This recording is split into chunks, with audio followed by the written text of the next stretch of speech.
All right, so let's start from scratch here. So I'll just take this default name of new project here, and I will create it. Make sure that all fields are search folders. All right, it might not let me do it outside of the because this is my Tuva account and not my personal account, but I'll just start here with a random project name.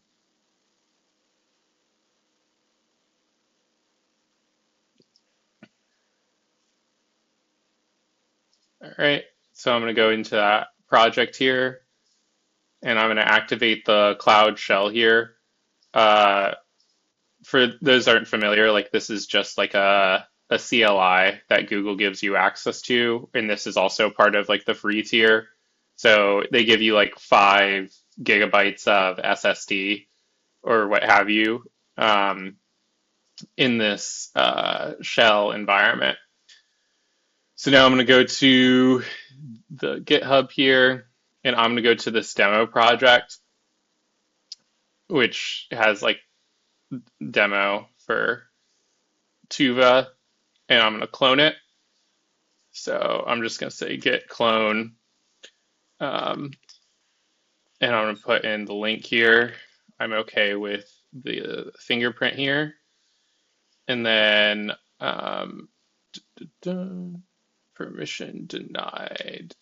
Let me just use the HTTPS because this should be public. Git clone. This is a public repository. All right, cool. So I now have my project. Oh, my head is here. Okay, here's my demo project. I'm going to CD into the demo project. And then I also have to install dbt. So I'll do python dash dash version. Okay, and then I'll do python. I'm directly installing into my interpreter right now. You would typically want to create like a virtual environment, but because this is a cloud platform and I'm doing this once and this is ephemeral, I'll just do straight up pip install. So I'll do pip install dbt BigQuery.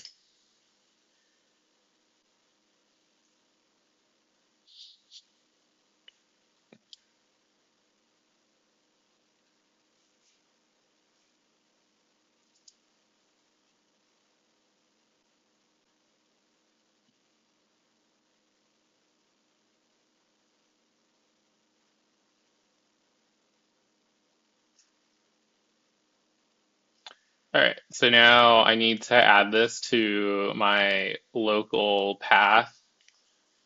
So I'm going to do that. I've got to figure out what I'm using here, bash rc. I would like to add this path to path on bash rc. Can you provide me with that command? All right, cool. This is just called Raycast. You can pick any AI model you want. This just uses Flash 2 for CLI lookup, but you can choose any AI model you want, Claude, whatever. Um, okay, cool. So then if I say which DBT, awesome, it's in my path. So I'll go ahead and do DBT init to get started. I'm going to use BigQuery. I'm going to use OAuth. And my project ID, I'm going to grab from here. Again, it's the ID, not the name. These two things can be different. Um, the name of my data set, I'm just going to call this analytics. And I'm going to do 4 threads, 300, and I'm also going to be in the US. Okay, so let me just see if my connection is set up. I'm going to do a dbt debug. And awesome. I'm connected. I'm connected to BigQuery. I'm in my project. I'm happy. Awesome. I am happy. Here's my BigQuery project, right? And we can see here how it's just kind of all empty, right? So I'm going to try to just get started with this project. I'm going to hit dbt seed and kind of get all of our seed files from, oops, okay, I forgot to do dbt depths.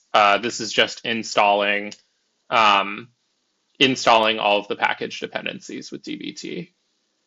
So I've installed the package dependencies. I'm going to do dbt seed.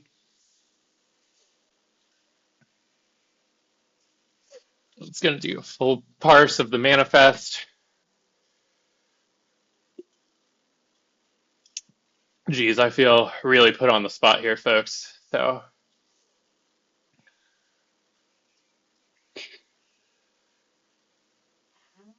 all right. And it is taking a very long time just because I am using this little Cloud Shell machine. I think it's given an entire half of a CPU core and like 512 megabytes of RAM. So that's why it's going so slow, but it will go. So I'm just using kind of what's free and available to me in the free tier. So what you'll see here is it's actually pulling from these Google Cloud buckets. This is how the Tuva project is configured with some of these seed files. We actually don't check them into the Git repository. We're pulling them from the Google Cloud Storage or GCS. And what you'll see is it'll say loaded from GS colon slash slash Tuva public resources. That's just like a public bucket that we've granted read access to anybody on the internet, right? So like if you use like gsutil and you go gsutil ls gs colon slash slash two of public resources, you'll actually see all of the public data sets that we have. So we just have like a special macro that'll say, hey, pull from what's in that GS bucket and pull it into my database as a seed file, if that makes sense. So it'll just go through and load all of the seeds here. It looks like we're about halfway done. Um, but the reason is because like to do this with Snowflake, I think it would be a lot more setup. I haven't personally set up Snowflake from scratch or what have you, but again, we're just using GCP because it's almost like ready to go here. Um, and a little bit more about BigQuery, if folks haven't used it before, is it's like kind of unique in terms of like cloud offerings of database, right? Like Amazon, like they have like Redshift or RDS. I'm not sure what Microsoft has going on in their world, but this is kind of unique because it's all serverless. So you actually pay per byte that you query as like a payment mechanism. So you don't have to like spin up an instance and like partition like how big of a machine you want and handle your networking and your IP address or that type of thing. Like it's all abstracted away from you, right? So you create data, you pay per gigabyte for storage, and then you pay for querying the data and the data sets. Um, so we're almost done here. Super exciting.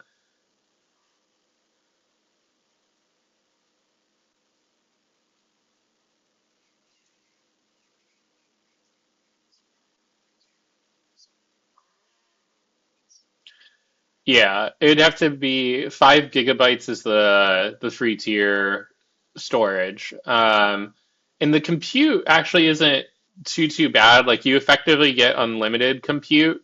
You just pay per byte of table scan, right? So like if you have 5 gigabytes worth of storage, I think you get free tier is a terabyte of querying per month. So that's like a terabyte of table scan. So if you're only have like 5 gigabytes worth of data, I don't think it's not super. You might be able to hit that terabyte super quickly, but you can also monitor too. Like you can look in whatever it is here in this monitoring panel to kind of see how many bytes you've queried historically if you're worried about hitting those limits. But with these types of data sets, it shouldn't be an issue.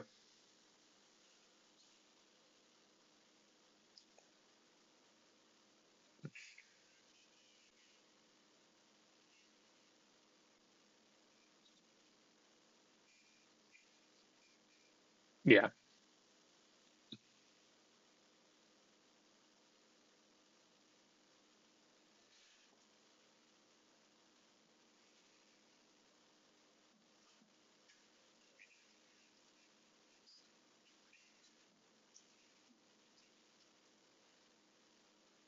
Yeah.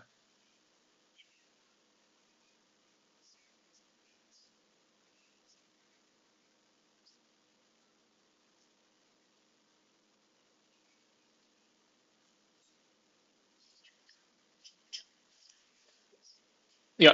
So what I'll do now is I'll do a DBT run. So after I've kind of seeded all of my seeds, this will kind of run my whole data model, right? So this is like the Tuva, you know, the Tuva model or the Tuva project, right? And this is where I start to actually run into these megabytes processed, right? So here we can see like this is onesie twosie, right? Like this is like 10 megabytes, and I think it's just because our data set is kind of small here, right? But like I'm looking at these things, right? I'm getting nowhere close to a terabyte here. Like it's all going to be within the free tier. And kind of as this is running here, if I hit refresh contents, you'll actually see a bunch of this stuff is already starting to populate here, right? So in my input layer here, these are kind of the input tables with the demo project and the synthetic data. If I go here to eligibility and hit preview, I can start to see some of my data records that are being populated here, right?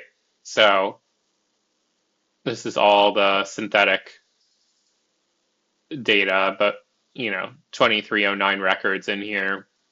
Likewise for medical claim, probably a handful more. Um, and this is just a really small thing with BigQuery, but as an FYI, if you click the preview tab here, you actually don't bill as many bytes as if you were to do like a select star. Because when you do a select star, you're actually going to get billed for like the full table scan here. Let me see if it tells us how much this is. Come on. Come on, buddy. Leave my face. I want to close. How do I unpin this? Will this disappear? All right. Well, usually, let me see. Can I? Well, tell me here. All right. I'm just gonna run this because so even though I do like the limit 1,000 here, if I go into the job information, it will. Oh my goodness.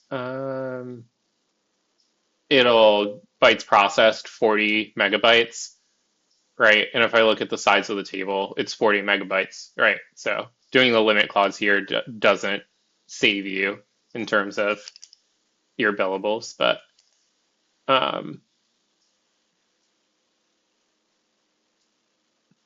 so as this is running, I'm gonna pause. I'm actually gonna pause my screen share real quick, and I'm gonna show how to get started in like an IDE, like data grep.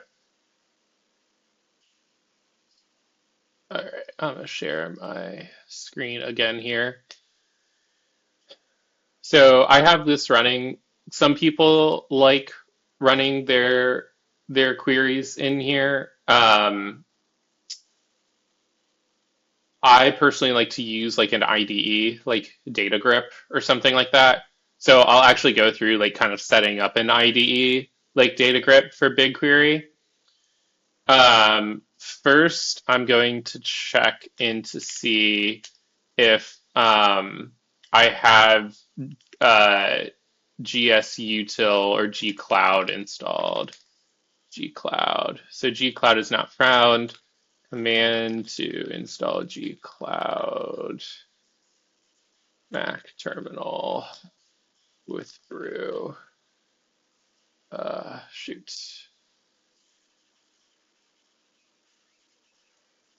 Yeah, I think it's that, but no, it's a cask. Google Cloud SDK.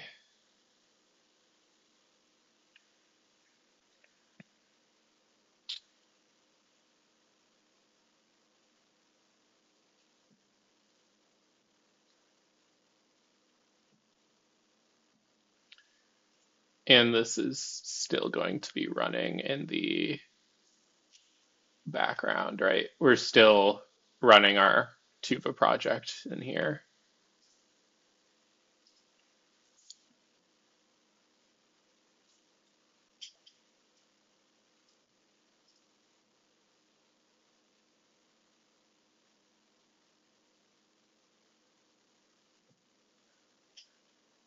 And then gcloud adc auth command. That's what it is. All right, cool. So I've installed gcloud. I'm going to sign in with Google to authenticate. I'm now authenticated. And now let me connect via data grip here. So I go to data source. I go to BigQuery. I'll call this BigQuery connection. I'm going to download my missing driver file, and I'm going to authenticate with application default credentials. In my project ID, I'm going to grab from here, Silver script, and my service account key file. This is going to be in config gcloud application default credentials.json. So it's on a Mac, it's in users, first name, last name, the dot folder config, gcloud, and then application default credentials.json.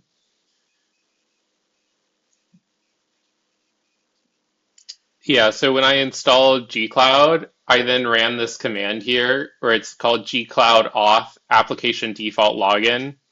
This is a way of like authenticating into GCP without using a service account. Like it permissions with your personal credentials, and then it also expires every 24 hours. So this is like the recommended way I would auth into like a BigQuery instance.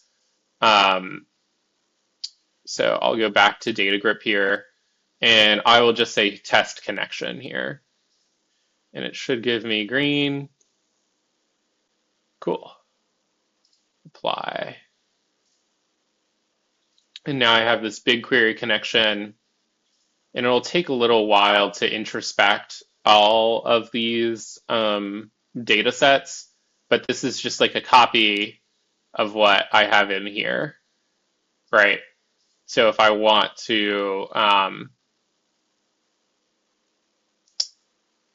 query these sets of tables from my personal IDE instead of this Google IDE, I can do so. But depending on your IDE of choice, right, it'll look a little bit different. I personally use DataGrip, right, but there's a ton of products that are out there that are SQL IDEs, right? So we're running up on time here, but this is pretty much it in terms of like getting started super quickly. There is another one that's called CMS Synthetic Connector, which is another project that's in the Tuva project, but it's not like I think it only right now works for Snowflake. There's like a couple of snags that you'll run into if you try to do it on other databases. But like if you just want to start, poke around, get started super quickly, this is a great place to start. And then with that demo project too, you can make modifications and that type of thing. But I'm gonna just pause, or I'm actually gonna stop this recording.